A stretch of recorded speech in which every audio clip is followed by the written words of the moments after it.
लोक मोबाईल शिवाय काही क्षणही राहू शकत नाहीत, अशी आजची स्थिती आहे. फोन बंद झाला तर लोक अगदी बेचैन होतात. मात्र जर भविष्यात फोनच बंद झाला तर हा विचारच आपण करू शकत नाही. पण हे शक्य होणार आहे. बदलत्या तंत्रज्ञानामुळे प्रत्येक जुन्या उपकरणाच्या जागी नवीन उपकरण येत आहे. असेच काहीसे स्मार्टफोनच्या बाबतीत होणार आहे. मेटा CEO मार्क झुकरबर्ग म्हणाले की मोबाईल तंत्रज्ञान हे आता जुने झाले आहे. पुढील काही वर्षात मोबाईलची जागा स्मार्ट चष्मा घेणार आहे. मेटा आणि ॲपल सारख्या कंपन्या हे तंत्रज्ञान आणण्यात गुंतल्या आहेत.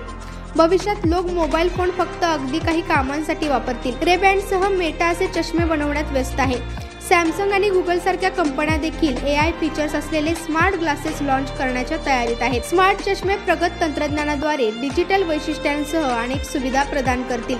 त्यांचा डिस्प्ले केवळ सूचनाच नाही तर नेव्हिगेशन आणि इतर माहिती देखील दर्शवेल. वापरकर्त्यांच्या हाताचा वापर न करता केवळ व्हॉइसद्वारे संदेश पाठवण्याची आणि कॉल करण्याची सुविधा तुम्हाला मिळेल. संवाद आणि कनेक्टिव्हिटीचा नवीन आयाम मेटा यावर्षी रेबँडच्या मदतीने स्मार्ट चष्मा लॉन्च करण्याच्या तयारीत आहे.